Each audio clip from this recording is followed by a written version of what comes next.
Well, on Friday, it would be a great doubleheader for boys and girls basketball versus the Walpole Rebels. And even more important, it would be the annual Think Pink Night to support the Ellie Fund and the fight against cancer. There would be many in attendance to support the players and this great cause. So with the girls tipping off first against the 7-6 Rebels, even early on, you can see it's going to be a great night for Dorian Cohen and Leo Sperling as they especially shine in this Bay State Conference matchup. It's a close one here to start off the first in this opening quarter after Megan Cullen's shot rolls in and it's a 6-5 advantage for Walpole.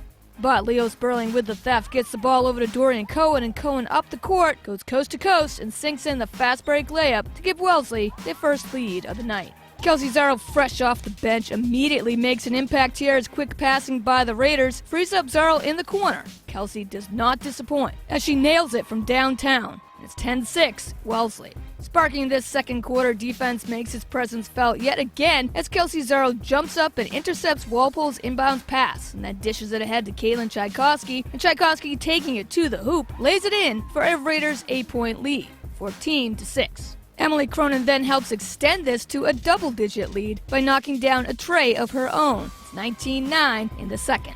The Raiders' team rhythm continues to be consistent, whether it's passing or scoring, and it plays a key part here, especially in the paint. Leo Sperling just hands the ball to Dorian Cohen, and Cohen with the finish for a great play. The Raiders hold a commanding 13-point lead. Meanwhile, the Rebels struggle as their lead is long gone, having only scored 4 points so far in this second until Caitlin Brown bails them out somewhat here, sinking this three-pointer. But Walpole is in for an uphill battle, down 24-13. So we fast forward to the middle third where Raiders break this game wide open even more, thanks to Leo Sperling and Dorian Cohen taking charge, draining 12 of the Raiders' 14 points in this decisive quarter. Great pass inside by Emma Ivy gives Dorian Cohen an easy basket to sink here. Then after a miss by Ivy, Dorian Cohen fights hard against 3 Walpole players and wins the battle, stuffing in the putback, and it's 34-19 Wellesley.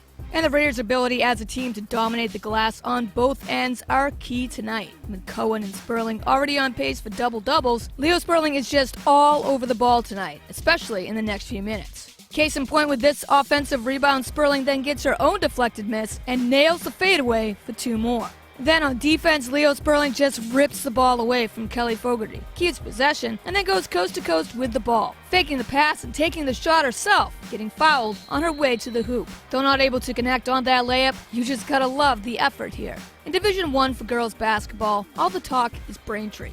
Well, you can have the Womps. This is the team to beat.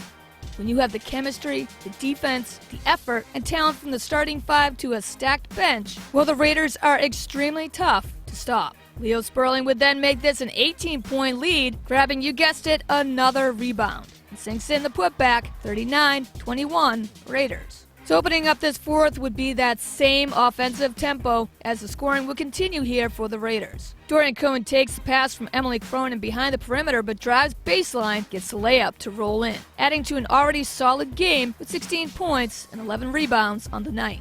Leo Sperling would continue to impress, draining another corner tray. And then what a move inside the paint. Stutter steps, finds separation, and knocks down the jumper.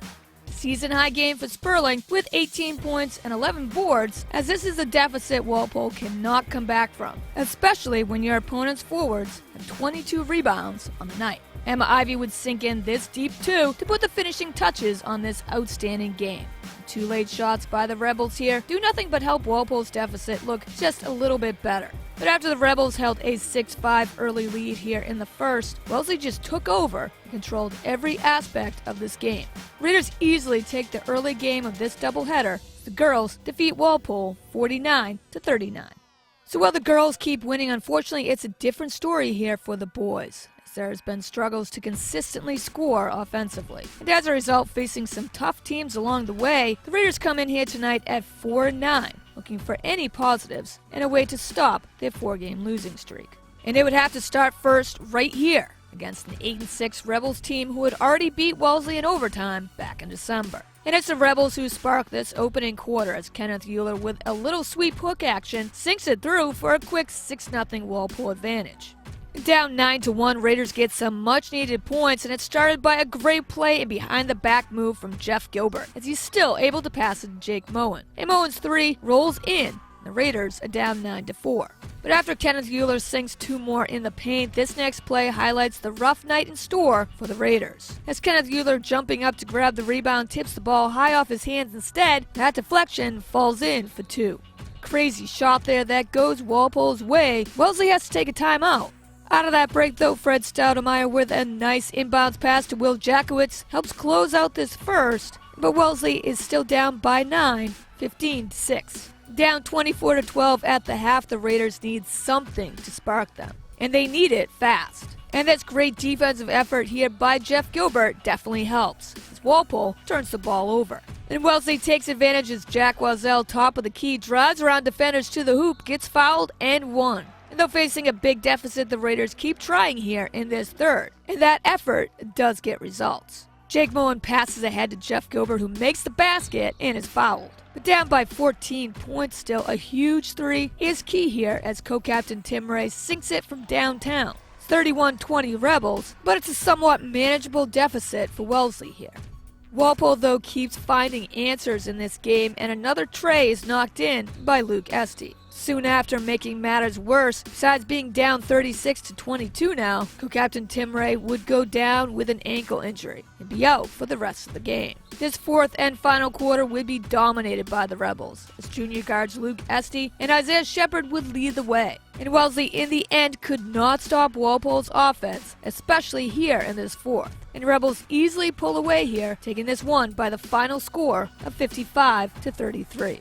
Raiders take another tough loss and go to 4-10 on the season. Wellesley's schedule will not be getting any easier, as the next team they will face will be the Norwood Mustangs, the team standing on top of the Herget.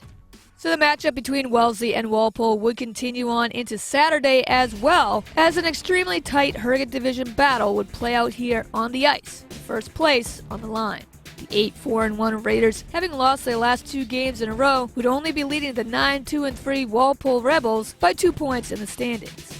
So the fight for first place faces off here at Babson for the opening period. Wellesley starts testing goalie James Corcoran right from the very start, and they get some solid chances. But it's the Rebels who strike first when Ryan Birch lays a nasty hit on David Rourke. The puck ends up ahead with Patrick Donovan, and Donovan along the board shoots it from the circle, and James McKenna on the doorstep buries the putback. Walpole has a 1-goal advantage. But Wellesley, with just a few seconds left to this power play, ties it up just like that, when Kevin Ward from the high slot passes it to Owen O'Connor. The freshman rips the wrister glove side, and we're tied up at 1-1. Raiders then, on another man-up advantage, look to close out this first with the lead, but both Griffin Morgan and Teddy Goss are denied by Corcoran. So we head into the second, still locked in at 1-1, till Liam McCabe's shot from the blue line goes wide left. So with a wide-open net, Tyler Page hits post, but Owen Hunter, with daylight still in front, buries it into the empty net. Walpole is ahead by a goal once again, 2-1. So we head into this final frame, and still down by a goal, Carter Huff quickly changes that 16 seconds into this third. Huff along the boards fights for possession, and Carter kicks out the puck to Zach Dowdy. Dowdy's one-timer is blocked out, but Carter Huff buries the rebound top shelf, all while falling down. What a goal, as the Raiders, for the second time tonight, down by a goal, answer with a huge score. Carter Huff with the clutch equalizer, and it's 2-2. Later, though, Wellesley on their own offensive zone faceoff have a great chance here.